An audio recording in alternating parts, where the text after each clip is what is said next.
നമസ്തേ. സനാതനധർമ്മമാർഗത്തിലെ ഹിന്ദുധർമ്മമാർഗത്തിലെ എല്ലാവർക്കും പ്രണാമം. ഞാൻ കുളവട്ടൂർ വാമനൻ നമ്പൂതിരി, കൊട്ടാരക്കര. എല്ലാ ബുധനാഴ്ചയും നടത്തി വരാറുള്ള സനാതനധർമ്മ ആചാരചിന്തകൾ അതിൻ്റെ 145-ാം ഭാഗത്തിലേക്ക് ഏവർക്കും സ്വാഗതം. തൈത്തിരീയ ഉപനിഷത്താണ് നമ്മളിപ്പോൾ പറഞ്ഞുകൊണ്ടിരിക്കുന്നത്. തൈത്തിരീയ ഉപനിഷത്തിലെ 1-ാം അധ്യായം, അതായത് ശിക്ഷാവല്ലിയിലെ 10 അനുഭാഗങ്ങൾ വരെ നമ്മൾ കഴിഞ്ഞ ദിവസങ്ങളിൽ ചർച്ച ചെയ്യുകയുണ്ടായി. ഇനി 11-ാം അനുഭാഗമാണ്. ഇതിൽ വേദാധ്യായനം കഴിഞ്ഞ് ശിഷ്യൻ ഗുരുകുലം വിട്ടു പോകുമ്പോൾ ഗുരു കൊടുക്കുന്ന ഉപദേശമാണ് പ്രധാന വിഷയമെന്ന് പറയുന്നത്.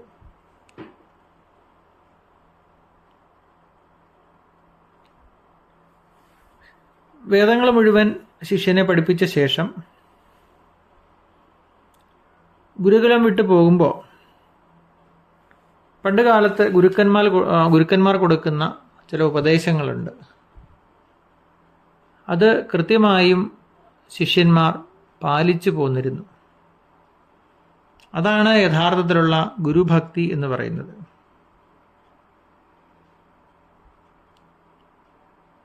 പണ്ട് ശിഷ്യന്മാരെല്ലാം തന്നെ അന്തിമമായിട്ട്, അതായത് ഗുരുകുലം വിട്ടു പോകുമ്പോൾ അവസാനമായി ഗുരു ഓരോരുത്തർക്കും ഓരോ തരത്തിലുള്ള ഉപദേശമായിരിക്കും. സാമാന്യനുള്ള ഉപദേശങ്ങൾക്ക് പുറമെ വിശേഷാൽ ചില ഉപദേശങ്ങളും കൊടുക്കുന്ന ഓരോ ശിഷ്യൻ്റെയും ധാരണയ്ക്കനുസരിച്ച് കൊടുക്കുന്ന സമ്പ്രദായങ്ങളുമുണ്ട്. അപ്പം അതിൽ സാമാന്യമായി കൊടുക്കുന്ന കുറേ ഉപദേശങ്ങൾ ജീവിതത്തിൽ എന്നും കൊണ്ടു നടക്കേണ്ട, പാലിക്കേണ്ട, ശീലമാക്കി അനുവർത്തിക്കേണ്ട ചില വിഷയങ്ങളെക്കുറിച്ചാണ് ഗുരു മിക്കപ്പോഴും പറയുക. ഭാരതത്തിലെ ഋഷി പരമ്പരയിൽ സാമാന്യമായി കൊടുക്കുന്ന ചില ഉപദേശങ്ങൾ ഉണ്ടായിരുന്നു. അത് ഇവിടെയും പാലിക്കപ്പെട്ടിട്ടുണ്ട്. അദ്ദേഹം പറയുന്നത്, ഗുരു സാമാന്യനെ പറയുന്നത്, അല്ലെങ്കിൽ ഈ 11-ാം അനുഭാഗത്തിൻ്റെ താല്പര്യമെന്ന് പറയുന്നത് ഇങ്ങനെയാണ്: എല്ലായ്പ്പോഴും സത്യം മാത്രം പറയുകയും ധർമ്മത്തെ അനുഷ്ഠിക്കുകയും ചെയ്യുക. അധ്യയനത്തിൽ നിന്ന് ഒരിക്കലും വ്യതിചലിക്കരുത്. ഗുരുവിന് ഇഷ്ടമുള്ളത്ര ധനത്തെ ദക്ഷിണയായി കൊടുത്ത് സന്താന പരമ്പരയെ നിലനിർത്താനായി അന്ത്യോപയായ കന്യകയെ വിവാഹം കഴിക്കുക. ഒരിക്കലും അസത്യം പറയാൻ ശ്രമിക്കുകയോ ധർമ്മത്തിൽ നിന്ന് തെറ്റുകയോ ചെയ്യരുത്. ആത്മരക്ഷയ്ക്ക് വേണ്ടിയുള്ള കാര്യങ്ങളിൽ നിന്ന് തെറ്റരുത്. ഐശ്വര്യത്തിനായുള്ള കർമ്മങ്ങളിൽ നിന്നും അധ്യയനത്തിൽ നിന്നും അധ്യാപനത്തിൽ നിന്നും ഒരിക്കലും തെറ്റരുത്. ദേവന്മാർക്കും പിതൃക്കൾക്കും വേണ്ടി ചെയ്യുന്ന കാര്യങ്ങളിൽ നിന്നും തെറ്റരുത്. അമ്മയെ ദേവതയ്ക്ക് തുല്യം കാണുകയും പിതാവിനെ ദേവന് തുല്യം പൂജിക്കുകയും ചെയ്യുക.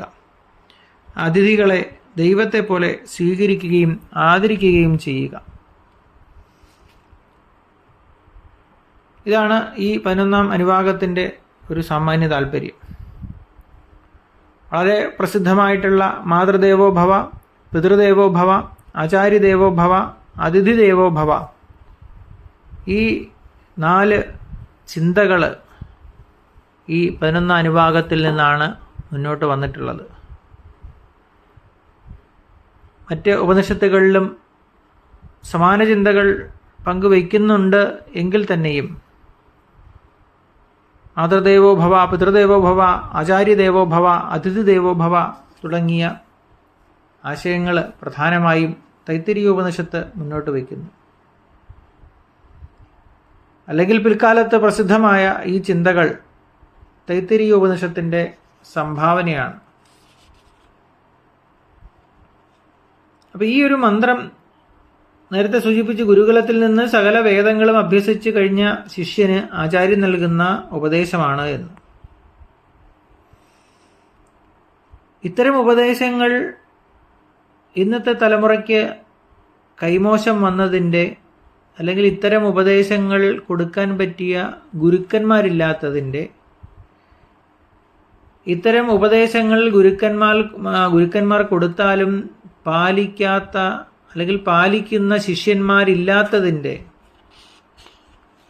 പോരായ്മയാണ് ഇന്നത്തെ സമൂഹത്തിൽ നാം കാണുന്നത്.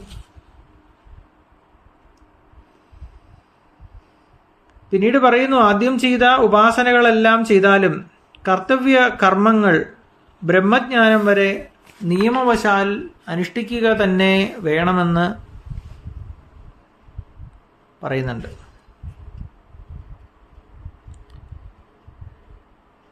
അതായത് ഗുരു പഠിപ്പിച്ച ഉപാസനകളെല്ലാം ചെയ്താലും താൻ ചെയ്യേണ്ട കർമ്മങ്ങൾ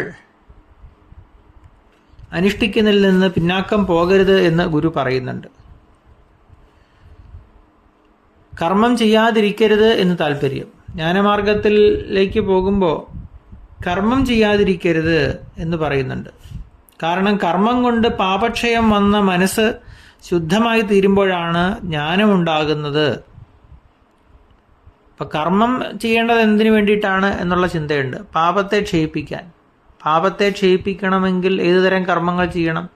തീർച്ചയായിട്ടും സത്കർമ്മങ്ങൾ കൊണ്ടേ പാപങ്ങൾ ഇല്ലാതെയാവുകയുള്ളൂ.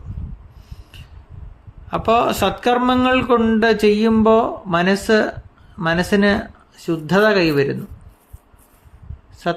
സത്കർമ്മങ്ങൾ ചെയ്യാനുള്ള മാനസികാവസ്ഥയിൽ മനസ്സിൽ ദുഷ്ചിന്തകൾ അകന്നു പോകുന്നു. അത്തരം ദുഷ്ചിന്താരഹിതമായ സാത്വികമായ മനസ്സിൽ മാത്രമേ ജ്ഞാനം പ്രകാശിക്കുകയുള്ളൂ എന്ന് പറയുന്നു.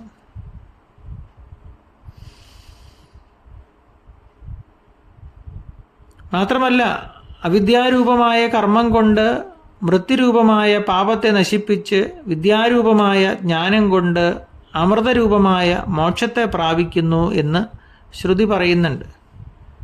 അവിദ്യയാ മൃത്യും തീർത്വ വിദ്യയാ അമൃതമശ്നുതേ എന്ന് പറയുന്നുണ്ടല്ലോ.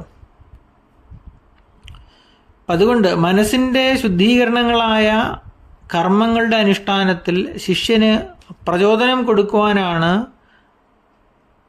ഇവിടെ ശ്രമിക്കുന്നത്. മാത്രമല്ല, പഠിച്ച കാര്യങ്ങൾ എപ്പോഴും ഓർമ്മിക്കണമെങ്കിൽ സ്വാധ്യായം ആവശ്യമാണ്. അത് അനുസന്ധാനം ചെയ്തുകൊണ്ടിരിക്കണം. അപ്പം അതും ഗുരു അടിവരയിട്ട് സൂചിപ്പിക്കുന്നുണ്ട്. പഠിച്ച കാര്യങ്ങൾ എപ്പോഴും ഓർത്തുകൊണ്ടിരിക്കണം, എങ്കിലേ അത് ധർമ്മത്തിലേക്ക് വരികയുള്ളൂ. അധ്യാപനം ആ വിഷയങ്ങൾ മനസ്സിൽ ഉറയ്ക്കുവാൻ സഹായിക്കുന്നു എന്ന് പറയുന്നു. നമ്മൾ പഠിക്കുന്നതും പഠിപ്പിക്കുന്നതും രണ്ടും രണ്ടാണ്. പഠിക്കാൻ വേണ്ടി പഠിക്കുന്നതും പഠിപ്പിക്കാൻ വേണ്ടി പഠിക്കുന്നതും രണ്ടും രണ്ടാണ്. പഠിപ്പിക്കാൻ വേണ്ടി പഠിക്കുമ്പോഴാണ് ശരിക്കും നമ്മൾ പഠിച്ചു തുടങ്ങുന്നത്. അവിടെയാണ് അതിനൊരു പൂർണ്ണത ലഭിക്കുന്നത്. അപ്പം അതുകൊണ്ട് ശാസ്ത്രപാഠവും ശാസ്ത്ര ചർച്ചയും ഒരു സാധകന് ആവശ്യമാണ് എന്ന് വരുന്നു. സത്യം വദ എന്ന് പറഞ്ഞതിന് ശേഷം സത്യാന്ന പ്രമതിതവ്യം എന്ന് പറയുന്നത് ഒരിക്കലും സത്യത്തിൽ നിന്ന് തെറ്റരുത്, അതായത് ഓർക്കാതെ പോലും കളവ് പറയരുത് എന്ന് ദൃഢമാക്കാൻ വേണ്ടിയിട്ടാണ്, അല്ലെങ്കിൽ എന്ന് ദൃഢപ്പെടുത്തുവാൻ വേണ്ടിയിട്ടാണ്. അതുപോലെ തന്നെ പറയുന്നു ധർമ്മം ചരാ, ധർമ്മമാർഗത്തിൽ സഞ്ചരിക്കുക. എന്നിട്ടെന്താ പറയുന്നത്? ധർമാന്ന പ്രമതിതവ്യം, ധാർമ്മിക കൃത്യങ്ങൾ ചെയ്യാതിരിക്കുക എന്നത് ഒരിക്കലും സംഭവിക്കരുത് എന്നുറപ്പിക്കുകയാണ് അവിടെ ചെയ്യുന്നത്. ധാർമ്മിക കൃത്യങ്ങൾ ചെയ്യാതിരിക്കുക എന്നത് സംഭവിക്കരുത് എന്ന് പറഞ്ഞാൽ എപ്പോഴും അത് ചെയ്തുകൊണ്ടേയിരിക്കണം. അതാണ് ഇവിടെ ഉദ്ദേശിക്കുന്നത്.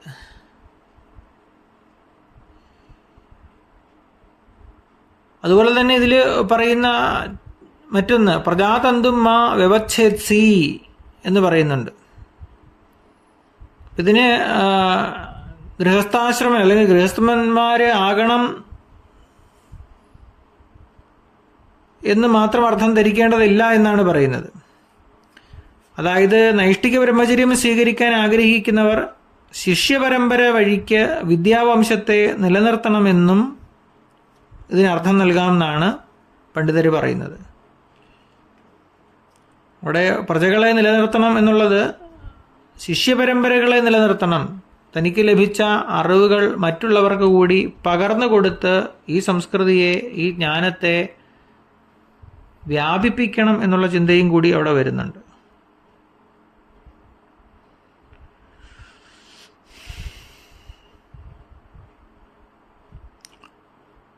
അതുപോലെ തന്നെ അവസാനം പറയുന്ന മാതാവിനെയും പിതാവിനെയും ആചാര്യനെയും അതിഥികളെയും ഈശ്വരനായിട്ട് കാണുക എന്ന് പറയുന്ന അതിമഹത്തായ ഒരു സങ്കല്പം, അല്ലെങ്കിൽ ഈശ്വരൻ്റെ വാക്കുകളായിട്ട് ഇവരുടെ വാക്കുകളെ സ്വീകരിക്കുക, ഈശ്വര സേവയായിട്ട് ഇവരെ സേവിക്കുക, ഇത്തരമൊക്കെ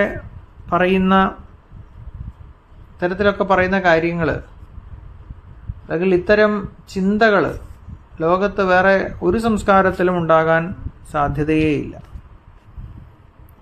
ഇത്തരം ചിന്തകളാണ് ഭാരതീയ സംസ്കാരത്തെ മറ്റ് സംസ്കാരങ്ങളിൽ നിന്നും വ്യത്യസ്തമാക്കുന്നത്.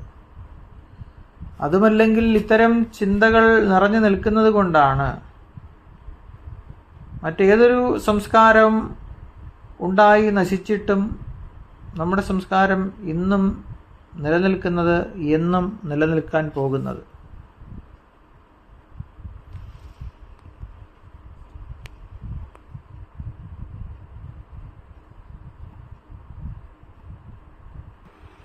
പതിനൊന്നാം അനുഭാഗം 2-ാം മന്ത്രത്തിൽ മറ്റൊരു പ്രധാന കാര്യങ്ങൾ കൂടി പറയുന്നുണ്ട്.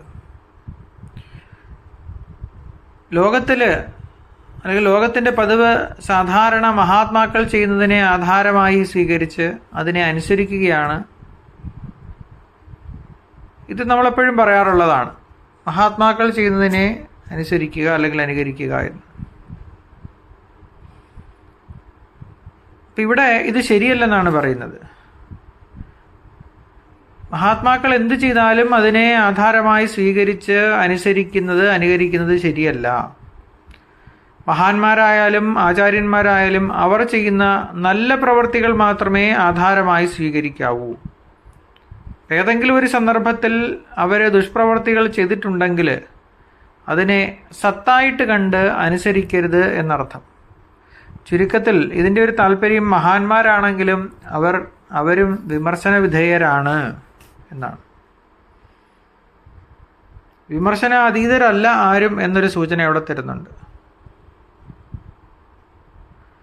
വന്ദിക്കപ്പെടേണ്ടവരായ ആളുകൾക്ക് പലപ്പോഴും സേവ ചെയ്യുവാൻ തയ്യാറായിരിക്കണമെന്ന് മാത്രമല്ല, അവരുടെ അടുത്ത് വളരെ ഭക്തി ബഹുമാനത്തോടുകൂടി പെരുമാറുകയും വേണമെന്ന് പറയുന്നുണ്ട്. അതേസമയം അവർ ചെയ്യുന്ന ദുഷ്കർമ്മങ്ങളെ മാതൃകയാക്കരുത് എന്ന് പറയുന്നു.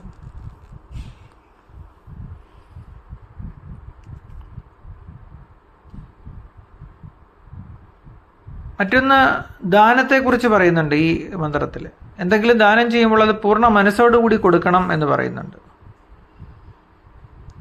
വിനയം ദാതാവിൻ്റെ ഒരു പ്രത്യേക ഗുണമായിരിക്കണം എന്നാണ് പറയുന്നത്. വിനയമില്ലാതെ അവജ്ഞയോടെ കൊടുക്കുന്നത് ആത്മനാശകരമാണ് എന്നും സൂചിപ്പിക്കുന്നു. അപ്പോൾ മറ്റൊരാൾക്ക് ദാനം ചെയ്യുമ്പോൾ ഉണ്ടാകേണ്ട മാനസികാവസ്ഥയാണ്, നമ്മളിൽ ഉണ്ടാകേണ്ട വിനയാവസ്ഥയോടുകൂടി വേണം ദാനം ചെയ്യാൻ. പൂർണ്ണ മനസ്സോടുകൂടി ആയിരിക്കണം, അല്ലെങ്കിൽ അത് ആത്മനാശം ഉണ്ടാക്കും എന്നാണ് പറയുന്നത്.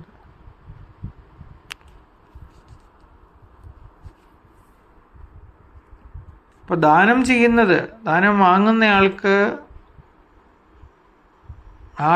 വാങ്ങുന്നയാൾ നമുക്ക് ഒരു നന്മ ചെയ്യാൻ അവസരം തന്നു എന്ന ചിന്തയിലായിരിക്കണം എന്നാണ് ഇവിടെ സൂചിപ്പിക്കുന്നത്. ഒരാൾക്ക് നമ്മളൊരു ദാനം കൊടുക്കുമ്പോൾ അത് നമ്മുടെ ഔദാര്യമായിട്ടല്ല, ദാനം വാങ്ങുന്ന ആൾ നമുക്ക് നൽകുന്ന ഒരു ഔദാര്യമായി കണ്ടാൽ അതായിരിക്കും നമുക്ക് കൂടുതൽ നല്ലത്. കാരണം എന്താണ്, അതിനൊരു അവസരം അവർ നൽകി എന്നുള്ള തലത്തിൽ വേണം അതിനെ കാണാൻ. അല്ലാതെ എൻ്റെ ദാനം കൊണ്ട് താങ്കൾ തൃപ്തനായി അല്ലെങ്കിൽ ജീവിക്കുന്നു എന്നുള്ള ചിന്തയിലേക്ക് അത് പോകരുത്. പോയാൽ അത്തരം ദാനങ്ങൾ ആത്മനാശകരമായി തീരും എന്നും ഇവിടെ സൂചിപ്പിക്കുന്നു.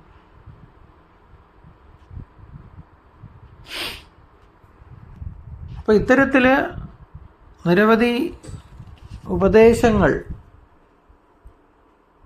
ശിഷ്യന് കൊടുത്തുകൊണ്ടാണ് ഗുരു ശിഷ്യനെ യാത്രയാക്കുന്നത്. ആദ്യത്തെ മന്ത്രത്തിൽ അതേക്കുറിച്ച്, പിന്നീട് ദാനത്തിൻ്റെ മഹത്വം, മഹാന്മാരെ അനുകരിക്കുമ്പോൾ ശ്രദ്ധിക്കേണ്ട കാര്യങ്ങൾ, ദാനം ചെയ്യുമ്പോൾ നമ്മുടെ മാനസികാവസ്ഥ എന്തായിരിക്കണം, ഇത്തരത്തിലൊക്കെ സ്വയം ഒരു പ്യൂരിഫിക്കേഷനിലേക്ക് നമ്മളെ കൊണ്ടുപോയി മോക്ഷത്തിലേക്ക് ഉയർത്തുക എന്നുള്ളതാണ് ഉപനിഷത്തിൻ്റെ ലക്ഷ്യം എന്ന് പറയുന്നത്.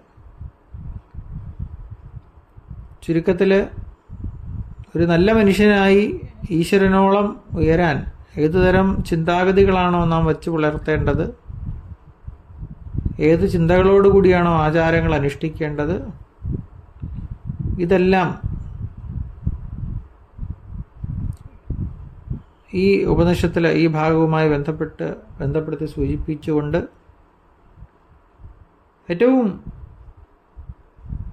മാനവരാശിക്ക് ഏറ്റവും മികച്ചതായിട്ടുള്ള ഉപദേശങ്ങൾ ഈ ഉപനിഷത്ത് നമുക്ക് നൽകിയിരിക്കുകയാണ്.